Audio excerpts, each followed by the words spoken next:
Should Willy Gnonto be starting against Ipswich Town? And is this a must-win for Leeds United? All right, guys, what's going on? My name is Ollie Ward. Welcome back to the Ollie Ward channel. Hope you all had a fantastic Thursday and you're ready for another preview. Yes, ladies and gentlemen, they are back again. I just want to apologize for the most previous video. I feel like that's all I'm doing recently about maybe saying that talking about the discussion of Daniel Farke being sacked. I said in the video, I don't want him gone. The video was why he should be still in charge, but I understand why people would think, why is he even bringing up the conversation? It's just the reaction after the Coventry game. There was people saying it. People were still saying it in my comments after that video. So that's what I was trying to do. I'm not Farke out. Daniel Farke in for me. Guys, before we do get into this match preview, be sure to smash that like button. Let's go for 200 likes. Also subscribe if you are new. We are 9 subscribers off 12.8k. I'm going to give you 3 seconds to subscribe. Uno, dos, tres. And also comment your thoughts on the game score predictions and let me know, should Willy Gnonto start? As you can see by my predicted 11, I don't think he should, but I do have a reason why. But let's quickly touch on the Coventry game first, as we like to do in these previews. It wasn't good enough. Simple as that. It wasn't good enough. It was a chance for Leeds United to get closer to that top two, and we didn't take it. We're still 10 points away from the top two. And this has become a must-win game for Leeds United. It has, because 13 points clear, the top two will be if we do not win this game.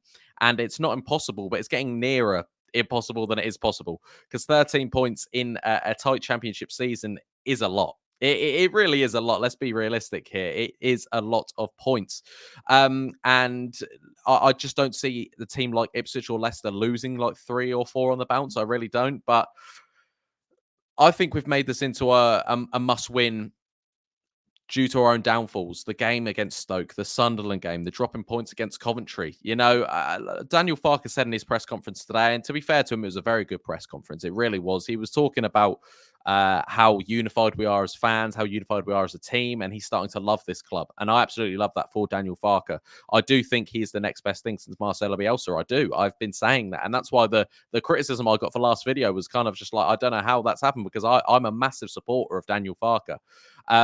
But he also came out and said that no point this season we've got is a lucky point, but he thinks we've been unlucky to not get points, which I think's a fantastic sort of, kind of analysis of our season so far.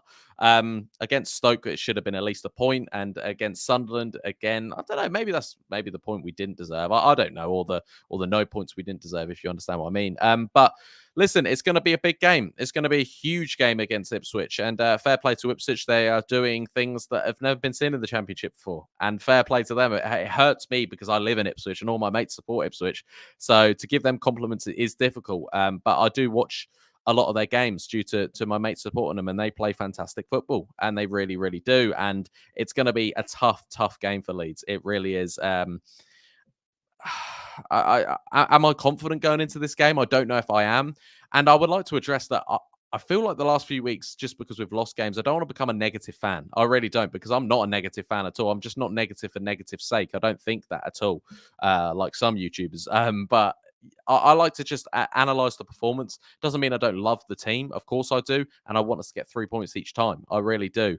But the last few games, the Sunderland game, it wasn't good enough. It really wasn't. Losing 1-0 to Sunderland, and also the Coventry game. That's unacceptable to be dropping points, I think, against Coventry. Fair play. They were okay, Coventry. But the team we've got, we should be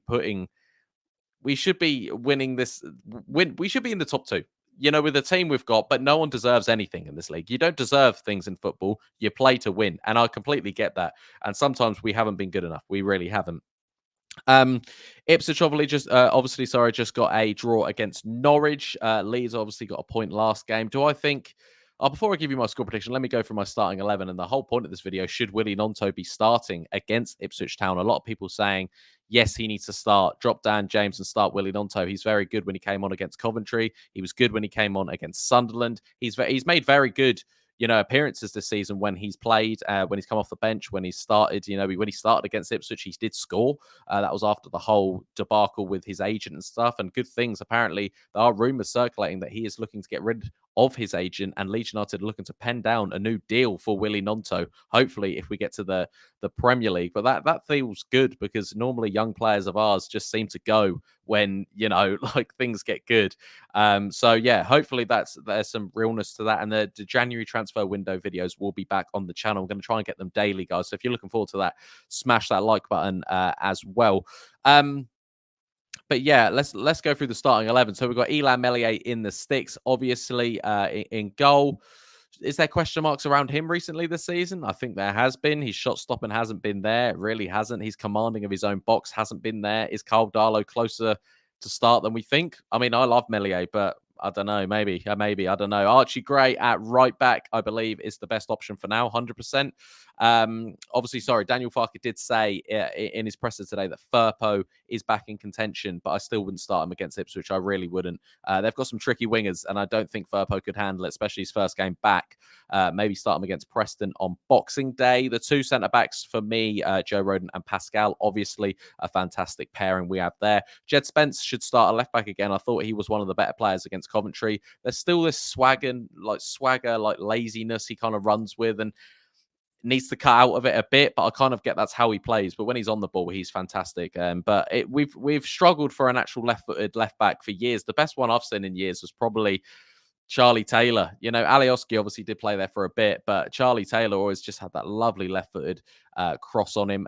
Two in the middle of the park, Ampadu and Kamara. I think they play themselves at the moment, but sometimes they are getting outrun. But Glenn Kamara, again, I thought he was one of the better players against Coventry. The front four, it stays how it is, but people are question marks over the Willy Gnonto and Dan James thing. I think it'd be harsh to drop Dan James. I really would, because he's had a very effective season, goal scoring, assists. His pace gets us out of games, and I think his pace will help us again against Ipswich Town. It's also his tracking back that I don't believe Somerville does as much. He has done a lot better this season specifically, but Dan James does it a lot. He really helps Archie Gray cover his man a lot, and he's quick and he can get up down the pitch, and I think that will definitely help us against Ipswich Town. Compared to Willy Gnonto, with on the ball, he's fantastic, but tracking back and helping Archie Gray out, especially as a youngster against good wingers, I think we will need someone like Dan James starting, and that's nothing against Willy Gnonto, because I think he has been fantastic the minutes he's come on the pitch, and I think he'll be effective again when he does inevitably come on against Ipswich in the second half. But I think Dan needs to start. I think people are really undercrediting what he does to the team. He's very helpful defensively, and he contributes in the forward areas as well. So we just need to, I believe Dan James should start. I really do. Pirot and Rutter, I've had my words to say about them too. Pirot doesn't do anything when he's in the 10 when he doesn't score. I want him to change my mind. I really do. I did say in my last video, the reaction, why aren't we just chucking him as the 9? I've done a bit of search, and he never really has played as the 9. He was always the 10 behind Obafemi at Swansea.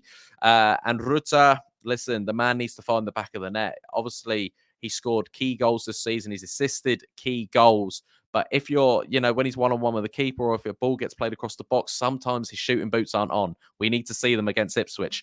My score prediction for this game, I don't know. I keep tossing and turning. I think it'll be a score draw. I really do. I think it's going to be 1-1. I don't see Ipswich winning, and I don't see Leeds winning. I can't kind of picture who's going to win. Hopefully it's Leeds, and Leeds need to win. I think it's a must-win for Leeds United, but let's go for a score draw. What do you guys think in the comments down below? Is that a bit boring of me? Who knows? Let me know in the comments down below. Guys, I've been Ollie Ward. Be sure to smash 200 likes on this video. Subscribe if you're new, and comment your score predictions. And should Willy Gnonto be starting on Saturday? 12:30 kickoff. I'll be with you with a match reaction after the game. And yeah, it's going to be a big one. I've been Ollie Ward, and I'll catch you in the next video. Cheery.